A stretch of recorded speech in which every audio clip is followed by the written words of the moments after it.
오늘 말씀 32절, 욥바에 다비다라 하는 여제자가 있으니. 예, 저를 봐주십시오. 지난 시간에 우리는 루다라는 곳에서 하나님께서 베드로를 통하여 8년 동안 중풍병으로 꼼짝 못하던, 화장실도 못 가고 도람 눕지도 못해 욕창이나 죽을 수밖에 없는 중풍병자를, 애니아른 이름의 여인을 치유해 주신 엄청난 기적을 경험하게 됩니다. 그런데 또 한 가지 사건이 일어났어요. 근데 이곳은 욥바라는 곳이에요. 욥바는 이 애니아라는 사람이 치유된 루다에서 멀지 않아요. 한 15km 정도 떨어진 곳에 있는 도시예요. 근데 그 도시의 이름이 이번엔 다비다라고 하는 여자예요. 근데 이 이름을 번역하면 도르가라고도 하는 여자가 있어요. 근데 이 사람이 어떤 여자냐? 여제자였다는 거예요. 36절 볼까요? 욥바에 다비다라 하는 여제자가 있으니. 여기서 우리가 처음에 깨달을 수 있는 게 뭐냐? 초대교회에는 남제자뿐만 아니라 여제자가 분명히 있었다는 것입니다. 남자와 여자가 모두 함께 예수님의 제자로 교회를 섬겼다는 것을 알 수 있지요. 그래서 우리가 교회 안에서도 여자분이 목사님이 될 수 있다면 여자분이 장로님이 되는 것은 당연한 것입니다. 저는 이제는 우리 교회도 하나님께서 여자 장로님을 세우실 때가 되지 않았나 이렇게 생각합니다. 남제자가 있었으면 여자자도 있었던 것이고요.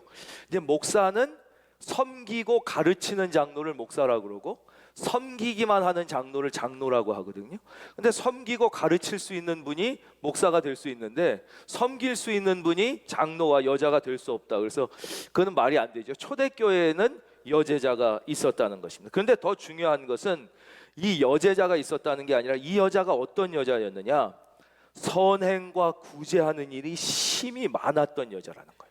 선행과 구제하는 일이 심히 많았는데 이 여자가 어떻게 됐습니까? 37절, 그때에 병들어 죽었다는 것이. 이게 훨씬 더 중요해요. 우리는 여기서 다 알고 있지만 우리가 늘 잊고 사는 또 하나의 중요한 진리를 발견하게 됩니다. 누구든지 사람은 다 죽는다는 사실입니다. 그 사람이 아무리 선행과 구제를 많이 한 사람이라 할지라도 사람은 나이 들고 병들면 다 죽을 수밖에 없는 것입니다. 그 사람이 아무리 위대한 일을 하고 엄청난 일을 했던 사람이라 할지라도 사람은 누구나 다 나이 들면 병들어 죽는다는 사실입니다. 여러분, 저는 이 말씀을 통하여 하나님이 여러분에게 들려주시는 말씀을 전해드리고 싶습니다. 여러분은 지금 죽음이 준비되어 있습니까? 여러분, 어떤 죽음을 맞느냐가 그 사람의 일생의 성패를 좌우하는 거예요. 한 번 죽는 것은 정하신 것이요, 누구나 다 죽습니다. 죽은 뒤에는 반드시 심판이 있으리니. 그래서 아무리 이 세상을 화려하게 살고 자기 뜻대로 살고 잘 산 것 같더라도 죽음에 실패한 사람, 죽음을 두려워하거나 죽음 후에 그 심판에서 자유롭지 못한 사람은 실패한 인생입니다. 그러나 아무리 이 세상에 사는 동안 별 볼 일 없고 아무런 큰 일을 하지 못한 것 같아도 죽음에 승리한 사람, 두려움 없이 죽음을 맞을 수 있고 죽음 후에 하나님의 심판 앞에서 칭찬받을 수 있는 사람이라면 그 사람만이 진짜 승리한 사람입니다. 그래서 그 사람의 모든 생애는 이 죽음 앞에서 결판나는 것이죠. 여러분, 다시 묻겠습니다. 왜 주님께서 오늘 이 여인의 죽음을 우리에게 말씀해 주고 계십니까? 여러분들에게 죽음을 준비하는 삶을 원하시는 것입니다. 여러분, 오늘 죽더라도 하나님 앞에 두려워하지 않고 부끄러워하지 않을 수 있는 은혜가 있기를 바랍니다. 그래서 많이 들은 예화잖아요. 그 링컨 대통령이 이제 대통령이 되셨을 때잖아요. 아브라함 링컨 대통령은 그 일생을 보면 계속 떨어져요. 뭐 학교도 떨어지고 변호사 시험도 떨어지고 국회의원도 나왔다가 계속 떨어지고 주지사 나왔다 떨어지고 부통령, 계속 이분은 된 거보다 떨어진 게 훨씬 많아요. 그런데 이분이 드디어 대통령이 된 거예요. 그 대통령이 되던 날 이분의 반대파에 있던 분이 악수를 하면서 그렇게 축하했다잖아요. 아, 대통령 각하 축하합니다. 그렇게 많이 실패하시더니 마침내 성공하셨군요. 그때 링컨이 이런 위대한 대답을 했다고 그러지 않습니까? 실패라고요? 저는 한 번도 실패한 적이 없습니다. 실패처럼 보이는 수많은 일들은 하나님께서 저를 훈련하시기 위한 훈련의 과정이었을 뿐입니다. 성공했다고요?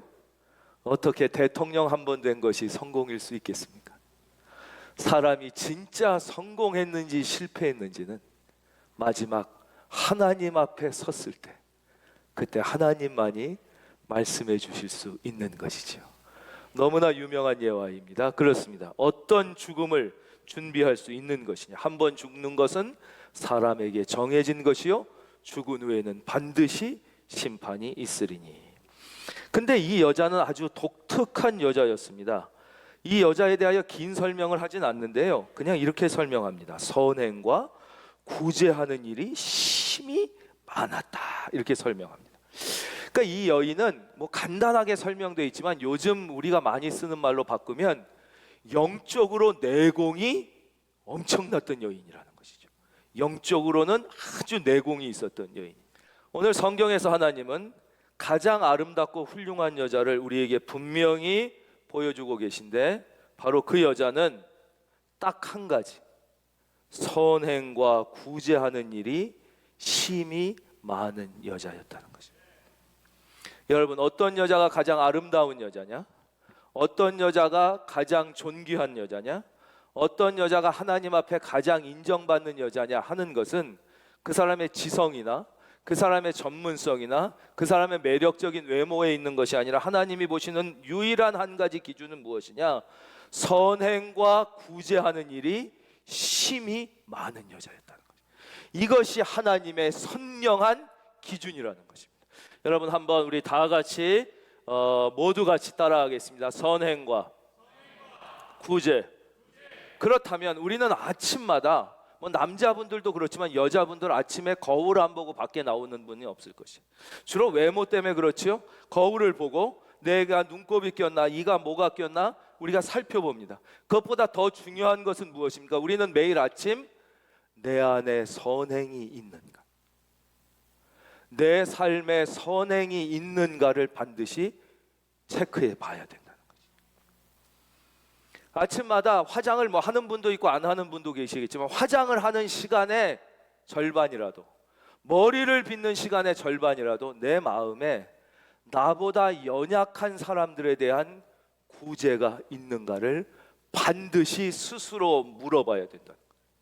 이것이 우리가 화장을 하고 세수를 하고 머리를 빗는 것보다 하나님이 보실 때 훨씬 중요한 것이며, 훨씬 아름답고 존귀한 여자가 되는 훨씬 중요한 일이라는 것이죠. 저는 우리 큰은혜 교회의 모든 여인들이 진짜 하나님 앞에 존귀하고 아름다운 여인이 될지어다. 이것이 가장 중요한 것이죠. 하나님은 바로 구제하는 사람, 선행을 베푸는 여인에게, 그런 사람의 아주 관심이 많아요. 하나님이 좋아하는 사람의 특별한 특징은 여기에 있고, 난관을 돌파하는 기도의 능력은 바로 이 선행과 구제를 심히 열심히 하는 사람의 기도에서 나오는 거예요.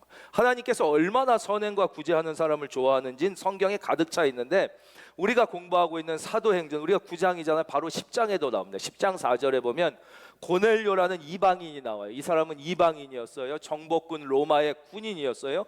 그런데도 고넬료가 주목하여 보고 두려워 이르되 주여 무슨 일이니까? 천사를 보고 물었더니 천사가 이렇게 대답해요. 천사가 이르되 내 기도와 구제가 하나님 앞에 상달되어 기억하신 바가 되었다. 그 사람이 비록 이방인이야, 하나님의 백성인 이스라엘을 정복하러 온 군인이라고 할지라도 하나님은 구제를 하고 선한 일을 많이 하는 그런 기도하는 사람의 기도를 들으신다는 거예요. 그래서 네 기도와 구제가 하나님 앞에 상달돼요. 여러분, 기도의 응답을 받기를 원하십니까? 여러분, 하나님의 도움의 손길을 경험하기를 원하십니까? 여러분, 아침마다 내 마음에 선행이 있는가, 구제가 있는가를 확인하고 살 수 있기를 주의 이름으로 축원합니다. 하나님이 좋아하는 사람의 선명한 기준은 바로 선행과 구제를, 이 여인은 선행과 구제를 그냥 하는 게 아니라 심히 많이 했던 사람이에요. 근데 이 여인이 어떻게 됐느냐? 37절 병들어 죽었습니다. 왜 죽었을까요? 우리가 좀 생각해 볼 수 있죠.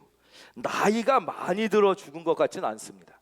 그런 경우에는 성경에 나이 들어 죽음에 이런 표현이 있는데 그냥 병들어 죽었다는 것입니다. 아마도 이 여인은 너무나 구제를 열심히 하고 너무나 선한 일을 많이 하다가 지쳐서 죽었을 가능성이 매우 높습니다. 지금도 그런 분들이 있습니다. 우리가 목요일 날도 노숙인들 돕기 위하여 이렇게 하루 이렇게 많이 나가셨더라고요. 나갔죠. 그런 일을 하시는 분들, 또 해외에서 어렵고 불쌍한 사람을 도우시는 분들 중엔 너무 자기 건강을 돌보지 않고 너무 애쓰다가 죽는 분들이 있습니다. 아마 이 다비다란 여인은 그랬을 가능성이 매우 높습니다. 너무 불쌍한 사람들을 위해서 애쓰다가 자기 건강을 돌보지 못한 거예요. 그러다가 죽었을 가능성이 매우 높습니다. 그래서 우리가 두 번째 꼭 기억해야 될 것은 바로 이 선행과 구제는 절대 물질의 문제가 아니라 마음의 문제라는 것이죠. 돈이 없어도 얼마든지 구제를 할 수가 있습니다. 선행을. 그거는 뭐예요? 멀리 갈 필요도 없어요. 바로 내 주변에 있는 가장 연약한 분, 여러분이 다니는 회사나 학교나 이런 곳에 가장 낮은 자리에서 일하는 분, 가장 연약한 분에게 따뜻한 말 한마디 하고 그분을 도와줄 수만 있어도 그것이 바로 선행과 구제예요. 근데 이분은 그걸 너무나 열심히 하다가 이렇게 죽은 거예요. 그러니까 하나님이 얼마나 이 여인에 대한 사랑이 넘쳤냐 하는 것이죠. 근데 우리는 왜 이 선행과 구제를 못하느냐? 돈이 없고 시간이 없어서가 아니라 뭐 때문에 그러냐? 내 생활을 절대 포기하지 못해서 그래요. 절대 내가 이 정도 생활보다 더 나은 생활을 해야지 조금 더 난 손해보면 못 견디겠다. 내가 최소한도 이 정도 수준의 삶과 편리는 갖고 있어야지 더 잘 살고 더 화려해야 되는데 요거를 나눈다는 건 난 그래서 우리가 선행을 못하고 하나님이 기뻐하시는 구제를 못하고 우리의 기도에 그래서 능력이 없는 것이. 하나님은 선행과 구제를 하는 사람의 기도를 절대 저버리지 않으시거든요. 이런 사람의 기도를 너무너무 기다리시고 응답하시는데 우리의 기도에 능력이 없고 우리의 삶에 하나님의 역사가 나타나지 않는 이유는 우리의 마음이 없어서 그래요. 마음. 구제는 마음이에요. 우리의 시간을 주는 거예요. 시간을. 그래서 이 여인은 그렇게 자기의 걸 너무너무 열심히 하다가 지쳐서 죽을 정도로 한 것이죠. 여러분, 왜 오늘날 교인들이 세상으로부터 칭찬과 신뢰를 받지 못하는 줄 아십니까? 믿음이 없어서가 아닙니다. 바로 이 선행과 구제가 없기 때문에 그렇습니다. 세상 사람들은요, 믿음을 이해할 수가 없어요. 믿음은요, 믿음의 선물을 받은 사람이 아니면 가족도 이해를 못해요.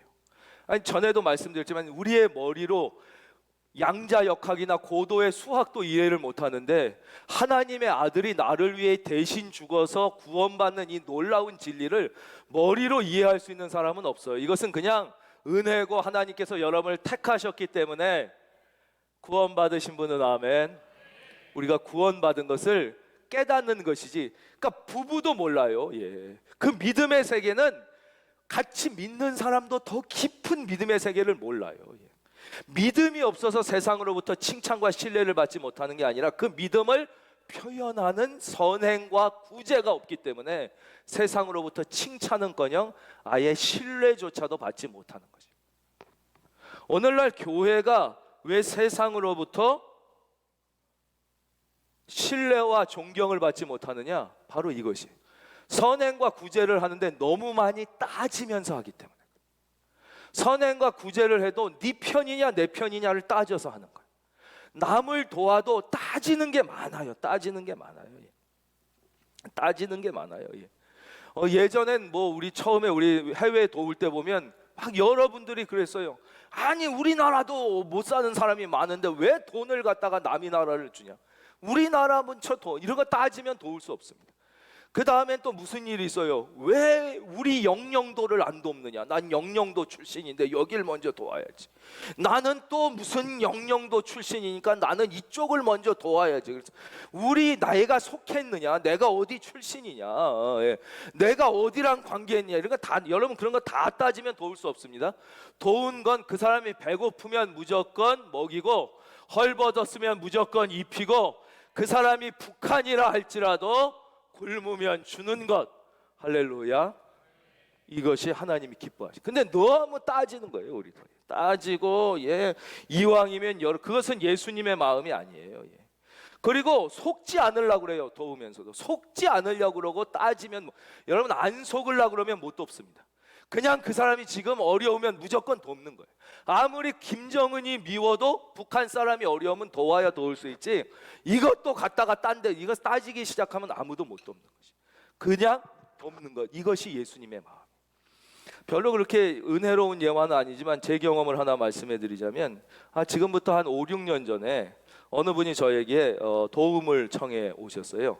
자기 애가 서울에 있는 대학에 들어가게 됐는데 등록금을 마련하기가 좀 어렵다, 그럼 좀 도와줬으면 좋겠다, 이런 연락을 하셨어요. 저 개인한테 온 건 아니지만 이렇게 그런 단톡방 이런 데 올라오게 됐습니다. 그래서 제가 이분을 좀 도와드려야겠다. 그래서 그 한 학기 등록금을, 그렇게 비싸진 않습니다. 우리나라 한 5, 600만 원 되더라고요.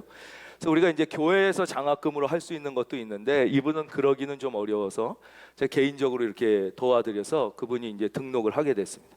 그리고 이제 잊어먹었죠. 한 몇 달 지났는데 저희 가족이랑 같이 어느 음식점을 들어갔어요. 음식점을 들어가서 거기서 이제 우리 네 식구가 갈비탕을 시켜서 이렇게 먹고 있는데 갑자기 어느 사람이 깜짝 놀라더라는 거예요.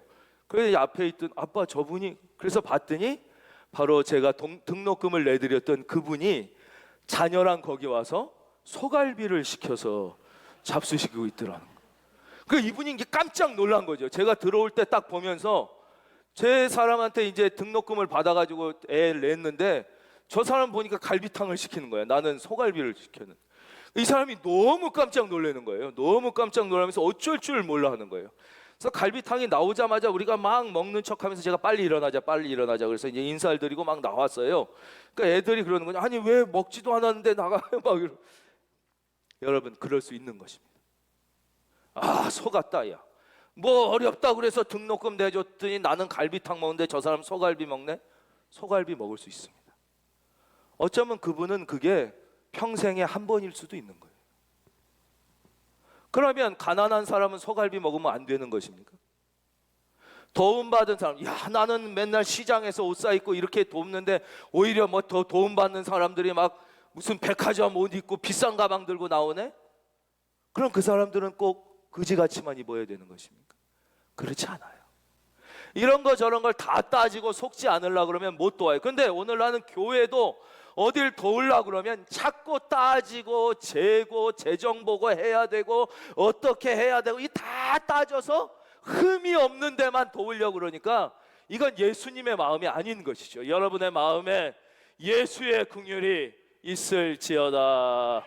그분이 필요하면 도와야 되는 것입니다. 우리가 도울 수 있으면 돕는 것입니다. 혹시 잘못 도와도 그 책임, 여러분 그것 때문에 그 사람 망하지 않습니다. 여러분 걱정하지 말고 지하철에서 보면 나보다 연약한 사람, 멀리 갈 필요도 없어요. 다시 말씀드리면 여러분 직장, 여러분 주변, 여러분 학교에 여러분보다 연약한 사람, 낮은 자리에 있는 사람은 무조건 도우면 그것이 믿음이고 그것이 하나님이 기뻐하는 것이고 그것이 가장 존귀하고 아름다운, 여러분 존귀하고 아름답기를 주의 이름으로 축원합니다. 그것이 아름다운 사람인 것이죠. 그래서 우리가 너무 따지면 안 되고요. 너무 계산하면 안 되는 것입니다. 38절입니다. 룻다가 요바에서 가까운지라 제자들이 베드로가 거기 있음을 듣고 두 사람을 보내어 지체 말고 와달라고 간청하여 베드로가 그들과 함께 가서 이르매 그들이 데리고 다락방에 올라가니 모든 과부가 베드로 곁에 서서 울며 그랬어요. 여러분 저를 봐주십시오. 이제 그랬는데 이렇게 선행과 구제를 많이 했던 분이 죽었어요. 근데 이분들이 이분을 바로 무덤에 묻지를 못하는 거예요. 그리고 씻긴 거야. 깨끗이 씻겨서 다락방에 올렸어요. 그리고 소문을 들었겠죠. 베드로라는 주의 종이 있는데 이분이 기도해서 8년 된 병자가 일어났다. 근데 그분이 여기서 15km 떨어진 곳에 있으니까 그분을 모시러 가자 그랬던 거예요. 여러분, 이분들이 베드로 부르러 가면서 죽은 다비다가 살아날 거라고 예상했었을까요? 그랬을 수도 있지만 안 그랬을 가능성이 훨씬 높습니다. 왜냐하면 이 여인이 살아날 때까지 예수님이 죽은 자를 살리신 것 외에는 병자가 치료된 적은 있었어도 죽은 자가 살아난 적은 한 번도 없었어요. 여러분, 말이 됩니까? 죽은 사람이 살아난다는 게. 이 사람들이 무슨 다 바보 천치입니까? 그런데도 주의 종 베드로를 찾으러 왜 보냈을까요? 우리는 충분히 그 마음을 이해할 수 있습니다. 이 여인을 너무너무 사랑한 거예요. 이 다비다란 여인이 너무너무 존경스러웠던 거예요. 자기들을 그렇게 사랑하고 섬겼던 이 여인이 너무 귀하니까 이 여인을 도저히 그냥 무덤에 묻을 수는 없었던 거예요. 이 여인을 위해서 뭔가라도 하나 너무나 해주고 싶었던 거예요. 여러분, 한번 생각해 보십시오. 만약에 여러분이 죽었을 때 여러분의 자녀가 내가 우리 아버지를 그대로 무덤에 묻을 수는 없다. 내가 우리 아버지를 위하여 무언가라도 하나 해야지. 그럴 수 있는 분이 있겠습니까? 내가 이 어머니를, 우리 어머니를 도저히 그냥 화장할 수는 없다. 내가 우리 어머니를 위해서 내가 어떤 목사님이라도 내가 찾아가서 내가 한번 기도라도 받아야 된다. 여러분, 진짜 믿음의 사람이 죽으면 사람들이 그분의 장례식에는 못 올지라도 그분을 위하여 울고 함께 기도하는 것입니다. 과연 여러분이 죽을 때 어떨까요? 여러분의 아들, 딸이라도 내가 우리 어머니를 그냥 묻을 수는 없다. 그런 아들, 딸이 몇 명이나 될까요? 이 여인은 그렇게 살았다는 것입니다. 그래서 간 것이에요. 이 여인에 대한 존경과 사랑을 가지고 이제 뛰어가게 됩니다. 여러분, 오늘날 교회는 이 구원을 선포합니다. 그렇죠? 구원을 선포하는 것은 무엇을 믿을까입니다. 그렇죠? 그런데 이게 구원의 전부가 아니에요. 구원은 무엇을 믿을까와 동시에 어떻게 살 것인가요? 어떻게 살 것인가. 근데 오늘날 성도들의 삶에 능력이 없고 세상으로부터 신뢰를 받지 못하는 것은 구원의 반쪽, 무엇을 믿을까만을 전도하는 거예요. 무엇을 믿을까만을 선포하고 어떻게 살 것인가를 보여주지 못하니까 세상으로부터 존경과 신뢰를 받지 못하는 것이죠. 그러니까 무엇을 믿을까만큼 중요한 것은 어떻게 살 것인가이고, 바로 이 도르가라는 여인은 무엇을 믿을 것인가, 그 여제자로서의 뿐만 아니라 어떻게 살 것인가를 보여준 여인인 것이죠. 여러분, 우리 교회가 어떻게 살 것인가를 보여줄 수 있는 교회가 되기를 바랍니다. 여러분들도 그때 교회는 세상으로부터 신뢰를 회복하고 다시 능력을 회복하고 초대한기 교회에 임했던 그 하나님의 어마어마한 능력이 다시 일어나는 것이죠. 우리는 너무나 반쪽 복음만, 무엇을 믿을 것인가만 자꾸 얘기한 것이죠. 자꾸 강단에서도 마찬가지. 여러분, 무엇을 믿어야 됩니까? 우리는 예수 그리스도를 믿습니다. 예수 그리스도의 십자가 복음을 믿습니다. 예수 그리스도의 십자가 복음을 믿으시는 분은 아멘. 믿음은 그러나 거기에서 끝나는 게 아니에요. 그 말씀대로 사는 것. 그래서 믿음과 동의어는 뭐라고 그래요? 순종이라고 그랬잖아요. 순종. 순종과 믿음은 다른 단어가 아니라 그냥 같은 단어예요. 어떻게 살 것인가를 보여주는 것, 여기까지가 선교이며 전도인 것이죠. 바로 이 여인은 그것을 보여줬던 여인입니다. 그래서 이 베드로가 오면 이 여인을 살릴 수 있을 것이라고 생각했을 수도 있지만, 그런 생각을 할 수 있는 사람이 누가 있었겠어요? 그러나 우리가 이 여인을 위하여 할 수 있는 모든 것을 하고 싶다 이거예요. 저는 이걸 말씀드려서 죄송한데, 부모님 돌아가실 때도 보면 너무 빨리 포기하는 자녀들을 보면 조금 그럴 때가 있어요. 사실 자식이라면 어떻게든지 할 수 있는데 끝까지 뭔가를 해야지 그게 자식이지. 뭐 살아날 감흥 없는데 뭐 연명 치료나 해서 뭐 하냐? 이제는 끝나자. 물론 이해는 하는데 이분들은 남이었지만 그냥 보낼 수는 없다. 그 사랑하는 마음, 그게 보여지는 것, 그렇죠? 이 도르가라는 여인에 대하여 그게 보여진 것이죠. 이분은 선행을 했고 구제를 했고 이제 겸손한 분이었습니다. 오늘 주제랑 다르지만 이 교만에 대해서 조금 우리가 말씀을 들을 때도 그렇고 삶을 살 때 은혜를 많이 경험하지 못하는 제일 큰 이유는 교만 때문입니다. 어느 마을에 검은 수탉과 파란 수탉이 살았어요. 둘은 사이좋게 지냈습니다. 근데 문제가 생기기 시작했어요. 왜냐, 그 마을에 분홍 암탉이 이사를 왔기 때문에. 근데 분홍 암탉이 매우 이뻤나 봐요. 그래서 검은 수탉과 파란 수탉이 둘 다 분홍 암탉을 사랑하기 시작했어요. 근데 분홍 암탉이 두 수탉하고 결혼할 수는 없으니까 이제 한 사람이 아니라 한 수탉을 택해야 되는데, 그래서 둘이 막 열심히 싸우다가 결국 결투를 하게 된 거예요. 그래서 생명을 걸고 검은 수탉과 파란 수탉이 결투를 벌였어요. 막 열심히 결투를 벌인 끝에 검은 수탉이 승리를 했어요. 드디어 분홍 암탉을 자기가 차지할 수 있게 된 거예요. 그래서 너무 기뻐가지고 횃대 위에 높이 올라가가지고 내가 이겼다, 내가 최고다 그런 거예요. 너무 좋으니까. 그때 쫙 멀리 있던 독수리가 안 그래도 배고파서 먹이를 찾고 있는데 저기 통통한 수탉이 독수리한테 이렇게 들리는 거예요. 나를 잡아잡수셔. 막 저놈이 왜 저기 올라와서 날 잡아먹으라고 그러지? 그래서 휙 와서 그 수탉을 탁 잡아먹어서 결국 분홍 암탉은 파란 수탉이랑 결혼해서 행복하게 살았다. 그러면 교만은 패망의 선봉이요, 거만한 마음은 넘어짐의 앞잡이에요.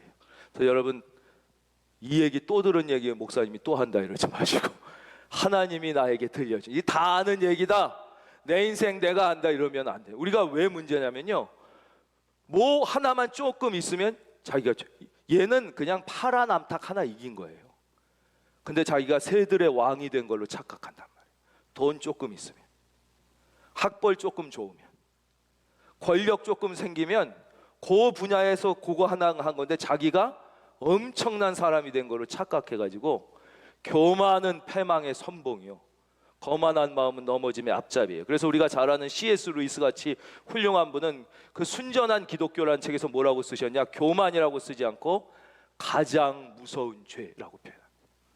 그리고 신학적으로 교만은 인류에게 가장 최초로 들어왔으며 인류에게 가장 마지막으로 정복당할 죄를 교만이라고 합니다. 교만. 그래서 우리가 찬양을 부를 때도 우리가 겸손한 마음으로 찬양을 부르면 은혜를 받고요, 기도를 드릴 때도 겸손하게. 자, 드디어 베드로가 도착해서 다락방에 올라가 보았습니다.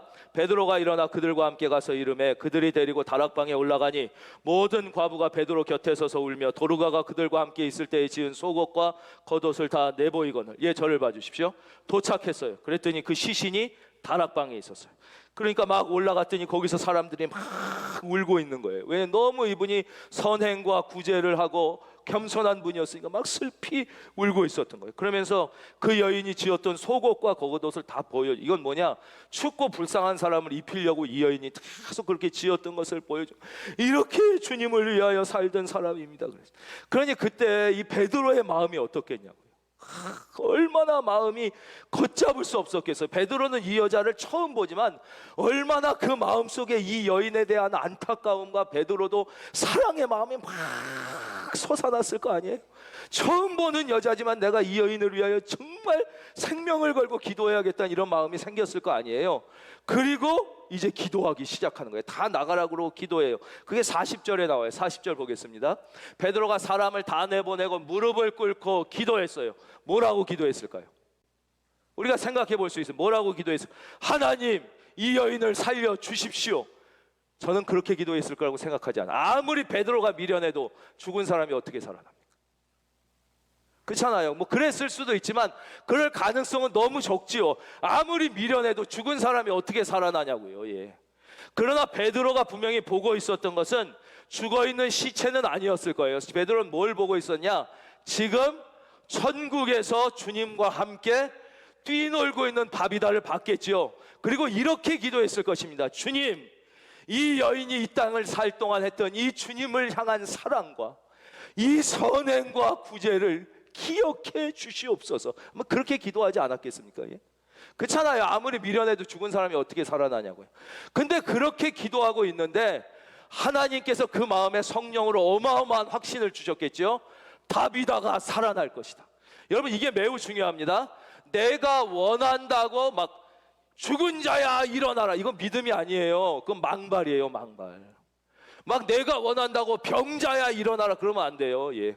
하나님께서 그의 마음에 확신을 주셨을 때 하나님의 뜻을 선포하는 거지. 모든 이단이 다 그렇습니다. 막 할렐루야 기도원 이런 거 하나님이 아니라 지가 다 낫는 것처럼 해요. 뭐 나한테 오면 낫는다, 뭐 다 거짓말이에요. 베드로가 살려달라고 기도했을 가능성은 매우 적어요. 아니, 아무리 미련해도 그렇지, 죽은 자가 어떻게. 그러나 이 여인의 선행과 구제를 기도해달라고, 기억해달라고 기도했을 때 하나님이 확신을 주셨겠죠. 이 여인이 살아날 것이다. 그때서야 베드로는 인간적 생각을 하지 않고 다비다야 일어나라, 이렇게 선포할 수 있었던 것이죠. 여러분 안에 성령의 음성이 들리기를 바랍니다. 들릴 때는 용감하게 순종할 수 있기를 주의 이름으로 축원합니다. 여러분의 욕망을 따라가는 게 아니에요. 여러분의 바램을 따라가는 게 아니라 하나님의 약속이 들릴 때 그것을 붙잡는 게 믿음이에요. 의심하지 않는 거. 내 욕심을 붙잡는 건 그냥 욕심이야, 욕심. 그게 믿음이 아니란 말이에요. 예. 그랬어요. 그랬더니 이 여인이 어떻게 됐습니까? 일어난 것이. 베드로가 얘기할 때도 알았을 거 아니에요. 어떻게 죽은 자가 일어나냐. 그렇지만 성령이 그런 확신을 주시니까 다비다야 일어나라 그랬어요. 그랬더니 이 여인이 어떻게 돼요? 그가 눈을 떠 베드로를 보고 일어나 앉는지라 그랬어요. 저는 이 말씀을 말씀 그대로 믿습니다. 하나도 0.001도 저는 의심하지 않습니다. 여러분, 이 말씀은 상징이 아니라 사실입니다. This is not a symbol. 심볼이 아닙니다. This is true fact. 이것은 사실입니다. 저는 오늘날도 이러한 기적이 일어날 수 있다고 분명히 믿습니다. 우리 안에 베드로와 같은 뜨거운 믿음의 기도가 있고, 우리 안에 이 다비다와 같은 진짜 선행과 구제의 아름다운 삶이 있다면 오늘 대한민국 교회에서도 이런 기적은 반드시 일어나게 되어 있는 것입니다. 오늘 우리가 이러한 기적을 경험하지, 하나님의 영광을 경험하지 못하는 이유는 우리 안에 이러한 선행과 구제가 없고 우리 안에 이러한 위대한 믿음의 기도가 없기 때문인 것이죠. 여러분, 다시 말씀드리겠습니다. 하나님이 보실 때 가장 아름답고 귀한 여인은 지성도 아니고 전문성도 아니고 미모도 아니고 선행과 구제. 여러분, 아침에 눈을 뜰 때마다, 거울을 볼 때마다 내 얼굴만 보지 마시고 내 안에 선행이 있는가, 내 삶에 나보다 연약한 사람을 향한 구제가 있는가. 그 기적의 결과는 무엇입니까? 언제나 기적의 결과는 동일해요. 42절입니다. 온 요파 사람이 알고 많은 사람이 주를 믿더라. 그랬어요. 늘 기적의 결과는 주님께로 돌아오는 것입니다. 여러분, 교회를 소개하는 게 아니라 예수를 소개하는 것입니다. 그렇죠? 교회에 나오게 하는 게 아니라 예수님을 만나게 하는 것, 이것이 기적의 결과입니다. 많은 사람이 주께로 돌아오게 되었습니다. 여러분, 정말 하나님이 기억하는 구제를 하십시오. 정말 오늘날 우리 안에 다비다와 같은 선행과 구제가 있다면 하나님은 여러분을 집중하시고 여러분의 기도를 응답해 주실 것입니다. 진짜 하나님이 기억하는 구제, 여러분의 남편도 모르는 하나님만 아시는 그런 구제를 하십시오. 여러분의 아내도 모르는, 오직 하나님만 아시는 진짜 구제와 선행을 하십시오. 반드시 여러분의 삶에도 이보다 더한 기적이 일어나게 될 것입니다.